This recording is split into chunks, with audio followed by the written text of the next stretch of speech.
الشيطان الرجيم بسم الله الرحمن الرحيم إن الذين يبايعونك إنما يبايعون الله يد الله فوق أيديهم فمن نكث فإنما ينكث على نفسه ومن أوفى بما عاهد عليه الله فسيؤتيه أجرا عظيما صدق اللہ العظیم۔ یہ سورہ فتح کی آیت نمبر 10 ہے۔ اس آیت کا ترجمہ یہ ہے کہ جو لوگ آپ کے ہاتھ پر بیعت کر رہے ہیں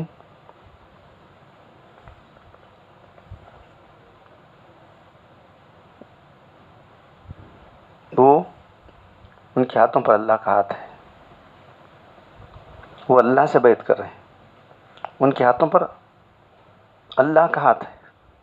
اب جو بھی اس بیعت کو توڑے گا اس کا نقصان تو توڑنے والے کو ہوگا، اور جو کوئی اس بیعت کو پورا کرے گا تو اس چیز کو جس پر اقرار کیا ہے اللہ سے، تو اللہ اس کو بہت اجر عظیم عطا فرمائے گا۔ اللہ کے رسول صلی اللہ علیہ وسلم سن 6 ہجری میں آپ عمرے کی غرض سے مکہ مکرمہ چلے تو راستے میں ان کو کافروں نے روک دیا، مشرکین نے روک دیا آپ کو کہ آپ نہیں کر سکتے۔ آپ جو ہے ہدی کے اونٹ لیے تھے، احرام باندھے تھے، ان کو ضد آ گئی تو جو ہے اس کے بعد جو ہے اللہ کے رسول جو ہے بس جو ضد پر جو ہے جنگ نہ چھڑ جائے تو آپ نے جو ہے ان سے صلح کر لی۔ وہ صلح حدیبیہ کہلاتی ہے، حدیبیہ کے موقع پر صلح ہوئی۔ لیکن صحابہ کرام جو ہے سب جو ہے ان کو جو ہے اس طیش میں تھے کہ جو ہے ہم حق پر ہیں اور کافر جو ہے ناحق پر ہیں۔ اس کے بعد ان کی ضد پوری ہو رہی ہے۔ اس کے باوجود جو ہے ان کے جو غلط مطالبات ہیں سب پورے کیے جا رہے تھے۔ ایک ہے کہ جو بھی مسلمان یہاں سے ادھر جائے گا اس کو واپس نہیں کیا جائے گا ادھر، کسی شرط ہے، اور جو مسلمان جو ہے وہاں سے گئے اس کو واپس کرنا پڑے گا ہم کو۔ تو ایسی شرائط جو تمام جو ہے ہمارے بظاہر تو جو ہے مسلمانوں کے خلاف تھے، وہ شرائط رکھ کر جو ہے بیعت کی گئی۔ تو اللہ تعالیٰ پہلے اجمالاً ذکر کر رہے ہیں کہ ان الذین یبایعونک، جو آپ سے بیعت کر رہے ہیں، جو لوگ آپ سے حدیبیہ کے روز اس بات پر بیعت کر رہے ہیں، یعنی بیعت کر چکے تھے جو، تو یہ اللہ تعالیٰ نے اللہ کے رسول نے بات بیعت دی تھی کہ وہ ان سے اگر مقابلہ ہوگا تو بھاگیں گے نہیں، بلکہ برابر سے جم کر لڑیں گے۔ اللہ تعالیٰ سے بیعت کر رہے ہیں کیونکہ مقصود آپ سے اس پر بیعت کرنا ہے کہ اللہ تعالیٰ کے احکام بجا لائیں گے۔ تو جب یہ بات ہے تو گویا اللہ کا ہاتھ ان کے ہاتھوں پر ہے۔ بیعت کے بعد جو شخص بھی بیعت کو توڑے گا، یعنی اطاعت کے بجائے مخالفت کرے گا، تو اس کے عہد توڑنے کا وبال اسی پر پڑے گا، اور جو شخص اس بات کو پورا کرے گا، یعنی بیعت کو جو اللہ سے کیا ہے، تو عنقریب اللہ اس کو بڑا اجر عظیم دے گا۔ تو یہ صحابہ کرام نے اپنے جذبات کو کنٹرول کر کے اللہ کے رسول کی بات پر بیعت کیا، تو اللہ تبارک تعالیٰ نے آیت نازل فرمائی اسی صورت کے اندر۔ آگے آیت نمبر 18 کے اندر لَقَدْ رَضِيَ اللَّهُ عَنِ الْمُؤْمِنِينَ إِذْ يُبَايِعُونَكَ تَحْتَ الشَّجَرَةِ فَعَلِمَ مَا فِي قُلُوبِهِمْ وَأَنزَلَ السَّكِينَةَ عَلَيْهِمْ وَأَصَابَهُمْ فَتْحًا قَرِيبًا۔ تحقیق اللہ تعالیٰ نے ان مسلمانوں پر جو آپ کے ہم سفر تھے خوش ہوا، راضی ہو گیا، جب یہ لوگ آپ سے درخت کے نیچے بیعت کر رہے تھے۔ ان کے دلوں میں جو کچھ ہے اللہ تعالیٰ کو معلوم ہے۔ اس وقت اللہ تعالیٰ نے ان کے قلب میں اطمینان پیدا کر دیا، جس سے ان کو اللہ کا حکم ماننے اور پس و پیش کرنے میں تردد نہیں ہوا۔ یہ معنوی نعمتیں بھی اس کے بعد پھر آگے فرمایا جا رہا ہے، ان کو اللہ نے ایک عنقریب ہاتھ لگتے فتح دے دی، مراد سے فتح خیبر ہے، اس کے علاوہ اور بہت ساری فتح۔ لقد رضی اللہ، اس کی تفسیر معارف مسائل میں، تب یہ 2 جگہ یہاں قرآن میں ہے۔ تو ایک صاحب ایسی ماڈرن قسم کی یا دین کا تھوڑا سا اچڑتا جو ہے خیال رکھنے والے صاحب سرسری طور پر کرنے والے، یہ بیعت کہتے ہیں، بیعت کہتے کیا ہے، یہ کہاں سے لیں لگا بیعت کہتے ہیں بیعت کہتے قرآن میں اللہ کے بندے، احادیث کتنے ہم دکھا رہے ہیں آپ کو، 70 حدیثیں، کنز العمال کی حدیث کی کتاب میں 70 حدیثیں ہیں. قرآن حدیث کو تو مانتا ہے کہ نہیں؟ تو قرآن کو مانتا نا. دو جگہ سورہ فتح کے اندر، سورہ ممتنہ کے اندر. تو ذرا تھوڑا سا ذکر یہاں اس کا بیت رضوان کا سنا کر میں وہاں سناتا ہوں آپ لوگوں کو کہ جو ہے اگر کوئی عورتیں آ جائیں گی ان کو واپس نہیں کیا جائے گا.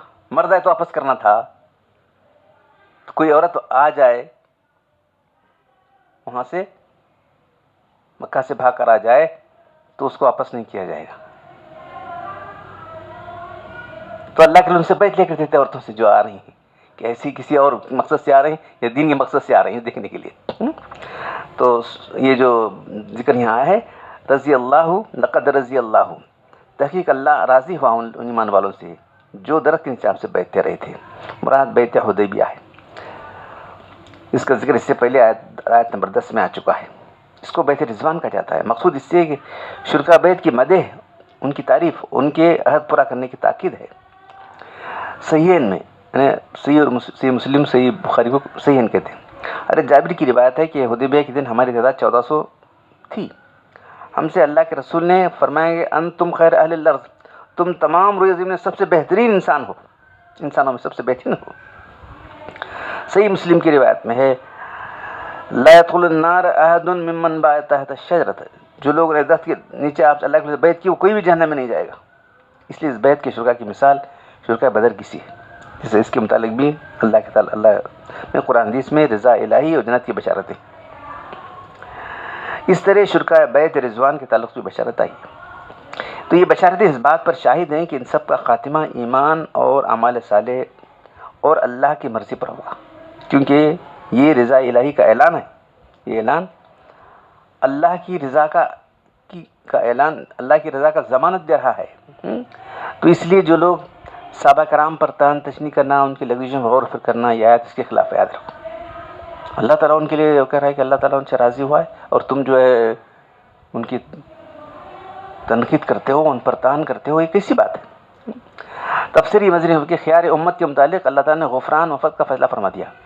ان سے لغزش بھی اگر ہوئی ہے جو پہلے ہو چکی تو اس کے بعد بھی اگر کوئی بھی ہے تو اللہ نے معافی کا اعلان کر دیا ہے. صرف معافی نہیں بلکہ رضا کا اعلان کر دیا ہے.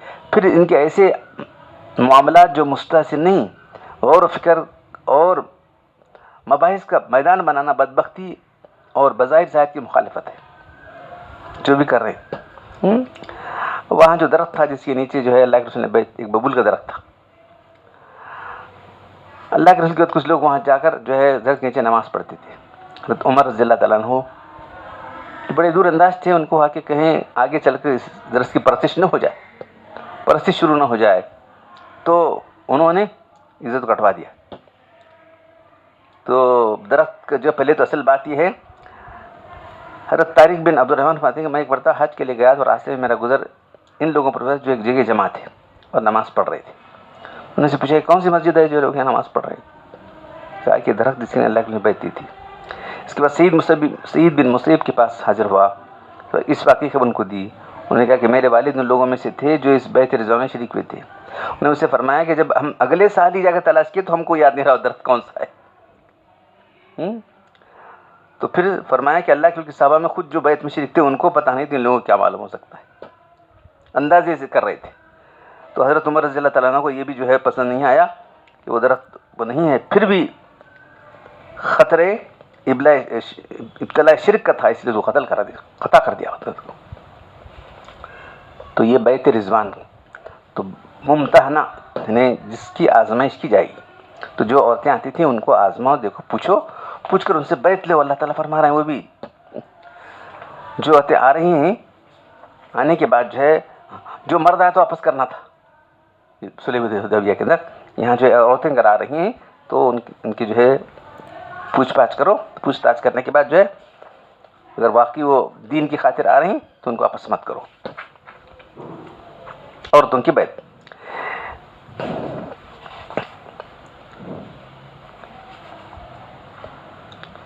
یا ایھا النبی اذا جاءک المؤمنات یباینک علی ان لا یشرکن باللہ شیئا ولا یسرقن ولا یزنین ولا یقتلن اولادہن ولا یأتین ببہتان یفترینہ بین ایدیہن وارجلہن ولا یأسینک فی معروف فبایعہن واستغفر لہن اللہ ان اللہ غفور رحیم.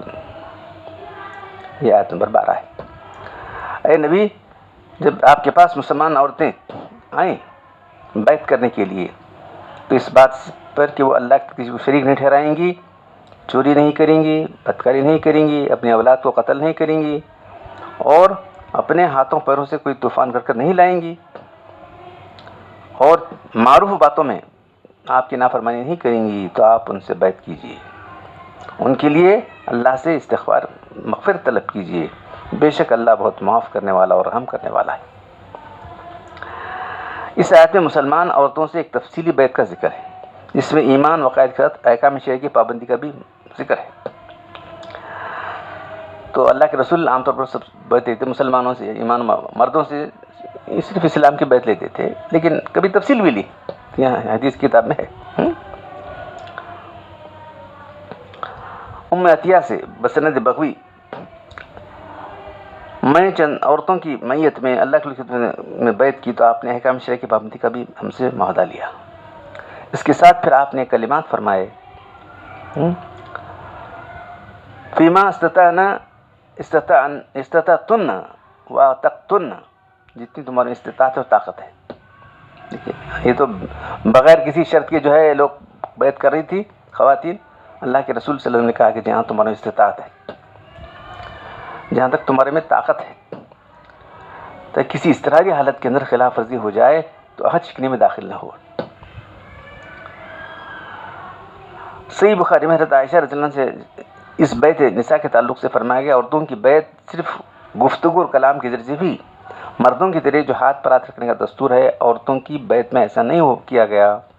اللہ کے رسول کا دست مبارک کسی بھی غیر عورت کو چھوا نہیں. اور احادیث کی کتابوں میں ہے کہ یہ بیعت صرف حدیبیہ کے بعد ہی نہیں بلکہ بار بار ہوتی رہی، فتح مکہ کے دن بھی ہوئی. اللہ کے رسول مردوں سے بیعت فارغ ہونے کے بعد کوئی سبا پر گئے جہاں عورتیں بیٹھی تھیں. پہاڑ کے دامن حضرت عمر رضی اللہ تعالیٰ عنہ اللہ کے رسول کی طرف سے اللہ کے رسول کے کلمات دہرا رہے تھے، عورتیں نیچے سن رہی تھیں، وہ بیعت قبول کر رہی تھی. اس وقت بیعت ہونے عورتوں میں ابو سفیان کی بیوی ہندہ بھی تھی، جو شروع میں ہے کہ اپنا چہرہ چھپائی تھی. پھر بیعت کی کچھ تفصیل آئی تو انہوں نے کئی سوالات کیے.